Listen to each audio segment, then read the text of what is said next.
A Eddie ya en el aire. Eddie Binstock, muy buenos días, compañero. Hola compañera, ¿qué tal María? ¿Cómo andás? Bien, contenta de tenerte en el programa, pero bueno, preocupada también. Esta fue una semana tremenda y es una semana también en la que uno siente que cuestiones como eso, como la bandera, lo que teníamos tan prendido en el corazón y seguimos teniendo algunos, pero no todos, está denostado, vapuleado, en fin. Queremos tu análisis. Sí, realmente, mirá, eh, no deja de asustarme este personaje que hoy nos conduce en la presidencia. Recién leía una nota que por ahí no tiene que ver directamente con esto, pero tratando de idiotas y qué sé yo, que en un discurso en Madrid a quienes habían muerto por el COVID, a gente mayor, no sé, una cosa, este, una brutalidad impresionante. No venía reflexionando antes que me llamaras acerca de la vulneración de derechos en la concepción que tiene este personaje, ¿no es cierto? Esa idea de, esa- de, de negar la justicia social, de negar los derechos, de negar la historia, de negar de- ¿Y cómo estás, Eddie? Cristian Dodaro te saluda. Y también Hola, Cristian. hay una cuestión con esto que decías recién de la nota, pero que se replica en un montón de otros lugares, de echarle la culpa a la víctima. O sea, Ah, totalmente, a vos te pasa algo y vos sos el culpable de lo que te pasa. Te despidieron, bueno, totalmente. sos el culpable de que te hayan despedido. El pibe que circuló en las redes, que había ido a apoyar a Milei, decía, yo necesito un trabajo, yo sé manejar maquinarias, yo estoy Y lo dispuesto. escuché, brutal. Esa asunción de culpa de que lo que le pasó, viste, pero nos echaron a todos, no es que me echaron a mí, justificando que no, o sea, no es que todo despido sin causa tiene algún elemento de injusto, no. Y lo mismo con el que se enferma, con el que sufre, con el que tiene, o sea, las mujeres que revuelven una olla y le agregan agua para que alcancen un comedor, son culpables de robarse la comida. No es que la comida falta porque no la reparte Petrovelo. Y así todas las cosas. Los derechos no existen, lo que existen primero es como una especie es el mercado, es la oferta y la demanda. Y si vos no sos capaz de moverte en ese contexto, es como hablaba en un momento de vender los órganos o vender Claro. las partes del cuerpo. Eh, no existe la construcción del derecho, hay una negación a toda la historia de la construcción. Me parece que no solamente nacional, a esta altura de la humanidad, me parece. Sí, Eh, un deterioro moral, un deterioro Brutal, terrible, exacto, humano, ¿no? Si se quiere. exacto, exacto. Ahí, últimamente se habla mucho de la crueldad en su actitud. Realmente es una actitud cruel, pero una Sí. actitud cruel, como decías vos, María, de negación de lo humano. Mm. Hay una negatividad, así como nosotros y la humanidad ha ido construyendo derechos. Yo pensaba en el peronismo y la construcción de los derechos tuvo el nombre de la justicia social. Después del brutal genocidio, se transformó en la lucha por la democracia y los derechos humanos. Hoy él es clarísimo que niega todo eso. En eso es totalmente coherente. Bueno, Me llama él mucho la tiene atención esto y hay, bueno, hace poco tuvimos también en el programa a Rita Cortese y ella lo definía muy bien, ¿no? Es la anulación de nosotros, de los cuerpos, y en realidad es un avance lento y si se quiere, un sistema muy sofisticado, porque es muy sofisticado y en definitiva una intención de arrojarnos fuera de todo contexto de derechos para reemplazarnos por máquinas, para, en fin, es algo que está avanzando sobre nosotros y parece imparable, ¿no? Yo creo que entramos en una etapa muy particular del capitalismo, en el cual, así como atravesamos la etapa del capitalismo industrial y donde en la Argentina en particular se construyó un Estado de justicia social, un Estado de derecho en el marco de la incorporación masiva de trabajadores a la industria y a un proyecto de país, y se incorporó a través del peronismo con derechos. Hoy es exactamente al revés. El capitalismo financiero y de plataformas excluye trabajadores, excluye sectores grandes de la humanidad y como decía antes el compañero, dejan de sanar derechos. Entonces son responsables de su propio destino, están a la deriva, y si quieren protestar, como pasó el otro día, si quieren resistirse, si quieren manifestar lo que piensan, serán reprimidos, serán brutalmente reprimidos y acusados de cualquier brutalidad, acusados de terroristas, de golpistas. Estamos en un tiempo de locura, podríamos decir. Vos sabés que en esa brutalidad o crueldad cotidiana hubo también, circuló por redes un episodio de un colectivero que no le arrimó el colectivo a la vereda a una señora, y la señora se enojó con el colectivero, pero discutieron, se insultaron, pero había dos jóvenes filmando y alentando y diciéndole: vieja, bájese que tenemos que ir a trabajar. Digo, yo si hubiera estado en ese colectivo, pero además de la brutalidad, a mí lo que me pasa es, ¿y desde nosotros qué pasa?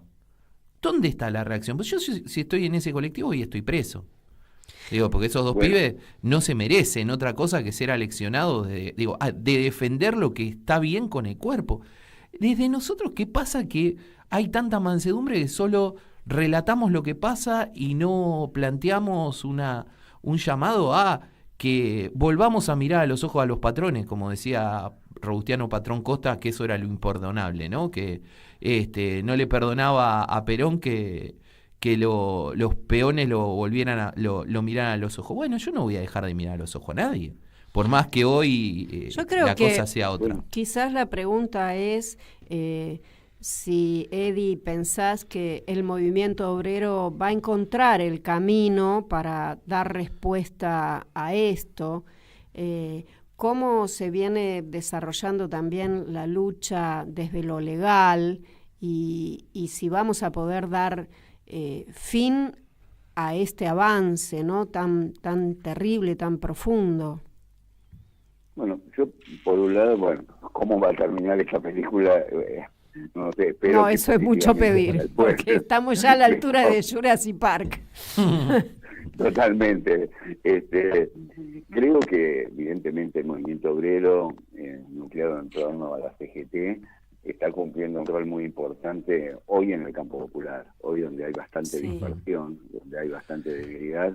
Realmente la CGT, las otras centrales, los movimientos sociales se han transformado de nuevo, por lo menos en la resistencia, en la columna vertebral de esa resistencia y en un punto de nuclear. Me parece que en ese sentido me parece positivo. Veo con dificultad veo con limitaciones a las dirigencias y a la estructura política, porque desde ahí, podríamos decir, tendría que venir, digamos, así como desde la CGT viene la respuesta de resistencia, tiene que empezar a construirse también el contradiscurso a todo esto, la propuesta, la salida y la aglutinación hacia una perspectiva de futuro, que es lo que me decías recién. Me parece que ahí estamos débiles, me parece que ahí es importante, necesitamos una dirigencia que especule menos y se ponga sin sectarismos al frente de este conflicto, digamos, parándolo en el Congreso, pero también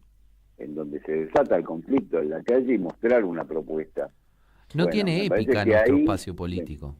No tiene épica, no tiene un discurso que lo nos que vos contagie. decías del colectivo, es la ausencia de esa respuesta en el colectivo, es la ausencia en la calle, es la ausencia política. Me parece que, como vos decís, así como este personaje ha construido una épica, como decía antes, una épica de la negación del ser humano, pero hay lamentablemente una épica, la épica del buen esclavo. Claro. Pero pero hoy nos está faltando esto, nos está faltando una respuesta que esté acorde a las circunstancias. Me parece, reitero, me parece que hay un dique de contención que se empieza a construir a partir de la respuesta de la CGT, del movimiento obrero, la unidad con los movimientos sociales. Me parece que hay un núcleo interesante que hay que sumar a los sectores medios, a los sectores pequeños y medianos empresarios, en fin, a lo que ha sido la construcción de nuestro país. Pero eso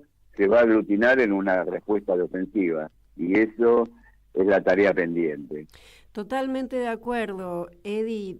Pienso también en la posibilidad de que creamos en esta lucha. Tenemos que creer esto con fervor, apoyarlo, llevarlo adelante y recordar que en realidad teníamos un proyecto, había una alternativa a esto que estamos viviendo. Parece que hubiera caído un telón tan duro como la cortina de hierro y que ahora nos encontremos sin proyectos pasados, cuando en realidad teníamos un proyecto de pleno empleo y de desarrollo que podía empezar a caminar. Pero perdimos, ¿no? En el medio de todo eso, la crisis de representatividades, y que quizás ahora que la CGT de alguna manera es la nave insignia, ¿no? Y construye un espacio así colectivo de lucha, quizás seamos capaces de forjar los líderes desde el movimiento obrero, ¿no? Totalmente, estoy de acuerdo. Me parece que evidentemente existía, por un lado lo que vos decías, existía una propuesta, un proyecto. Me parece que Milei, lamentablemente, con esto que hablabas de la crisis de representación, que es en general mi obsesión, una crisis de representación, sí. Creo que Milei, cuando golpea con el discurso de la casta, le pega en el centro, por lo menos, de la crisis, en el centro del distanciamiento que se ha producido en estos últimos tiempos, en este desarrollarse del capitalismo, en este reformismo en que hemos caído, en el cual no hemos profundizado un poco lo que decías, María, acerca de cómo se reordena nuestro proyecto en las actuales circunstancias del capitalismo, y hemos caído en esta especie de claudicación moderada que termina siendo después a estos que son los poderosos, los que nadie nombra, digamos. Entonces se nombra a la clase política, entre comillas, y no se nombra a los verdaderos responsables de concentración económica, que son a los que Milei viene a beneficiar. Bueno, ahí hay un núcleo a construir, un núcleo a convocar, en el cual tienen que estar presentes todos los afectados, representados, pero también tiene que haber un discurso político que enamore. Bueno, sí, señor. Ahí, me quedo con eso. Así. Sí, señor. Así es. Hace poquito, vos sabés, vi de nuevo el documental de Hugo del Carril, En Marcha, que cuenta las experiencias sindicales de Luz y Fuerza. Y en un momento están en un camping de Luz y Fuerza y hay un señor medio quejándose, y Hugo del Carril, haciendo de persona común ahí, le dice, bueno, pero y le explica todas las cuestiones, los beneficios que da el sindicato, y el otro le dice, ¿y usted quién es? Y Hugo del Carril le dice, yo soy usted. Entonces, digo, me parece que ahí hay cosas también en esto que vos decías de la casta. El chamullo de la casta no es otra cosa que una cosa vacía. Digo, el chamullo para que sea fácilmente explicable. El chamullo es un significante vacío, o sea, lo podés transformar en cualquier cosa. Un día Barrio Nuevo es casta, otro día no lo es. Un día casta es Meloni, otro día no lo es. Otro día somos los trabajadores. Claro, entonces, todo el tiempo, o sea, pero al final la casta es todo y es nada. Y el tipo construye eso porque nosotros tampoco tenemos sentidos fuertes. Nosotros también tenemos sentidos vacíos, significantes vacíos. Exactamente. ¿Y sabés qué pasa? Que lamentablemente ha habido, como producto de un poco lo que decía al principio, de estas características nuevas del capitalismo, una imposibilidad o una incapacidad de ver esa situación y jugarse a fondo para generar una estrategia de redistribución y de reconstrucción de unidades de producción y de incorporación en la sociedad, que con derechos que hagan que se sientan protagonistas, que el pibe o cualquier otro miembro de la sociedad sienta que cuando hablan de los derechos se están hablando de él. Claro. Me parece que Tal cual. eso nos faltó, y bueno, creo que un poco lo que venimos hablando, que ahí está el desafío que tenemos por delante, que no es un desafío, como dicen algunos, de bueno, seamos moderados, frente a eso, si sumamos otros, pero me parece que se puede sumar también hablando con claridad y enamorando. Claro, la representación se construye, ¿no? En el andar, en el marcar un propósito. Sí, pero importante es lo que dice Eddie, un discurso que enamore, claro. Porque sinceramente, si este loco pudo enamorar con una peluca y una motosierra, nosotros tendremos que tener algún recurso muy bueno y un discurso verdaderamente con fundamento, con fuerza, y construir poder alrededor de ese discurso. Exacto, ¿no? Que eso es, creo, lo que... Que volvamos a representar a aquellos a los que decimos que representamos, claro. que los representemos materialmente hablando, ¿no? Claro, en el discurso, pero cuando... Claro. Y entonces reconstruyamos lo que pasó a partir del 2003. A partir del 2003 había una profunda crisis de representación después de la caída de la convertibilidad y la crisis que eso conllevó con De la Rúa y compañía.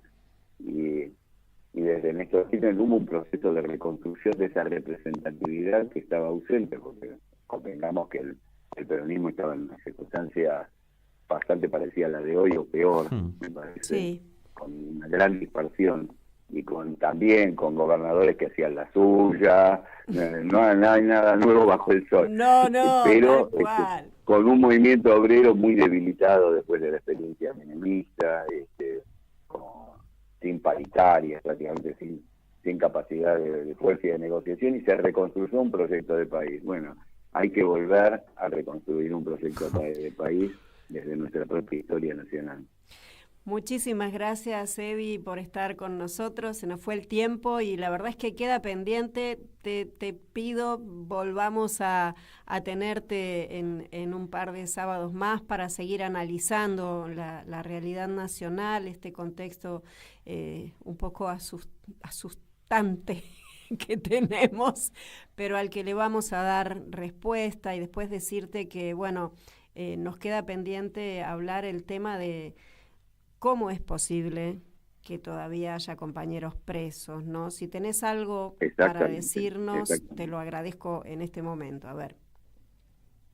Y es que realmente esta acusación de terrorismo y golpista desubica a cualquiera porque es una locura, pero la locura hoy gobierna el país. Entonces, eso, dentro de todo, la presencia de una jueza que ha hecho una declaración bastante importante cuestionando toda esta acusación y liberando al grueso, creo que tiene pendiente liberar a estos 5 compañeros, que es un absurdo que estén sufriendo lo que están sufriendo, y el relato, la tortura a la que fueron objeto aquellos que estuvieron detenidos, me parece que es importante. Realmente está fuera de contexto. Vuelvo a decir, creo que en este momento los organismos del movimiento obrero y los de derechos humanos dieron una respuesta. Me parece que la dirigencia política tiene que ser más enérgica para que haya una respuesta categórica a esto, porque la movilización tiene que seguir existiendo y la defensa de los derechos, y acá hay que ponerle un tope a esta locura. Entonces pedimos obviamente la liberación de estos 5 compañeros, estos 5 ciudadanos y ciudadanas que son víctimas de esta locura, y bueno, y reordenar el debate político y democrático en nuestro país. Totalmente. Muchas gracias, compañero. Hasta la próxima, entonces. Bueno, gracias a ustedes, gracias a ladrilleros que están haciendo de la mano de Luis Cáceres una construcción impresionante y reivindicable, y bueno, y a disposición de ustedes para cualquier momento. Muchas gracias, compañero. Hasta pronto. Es así.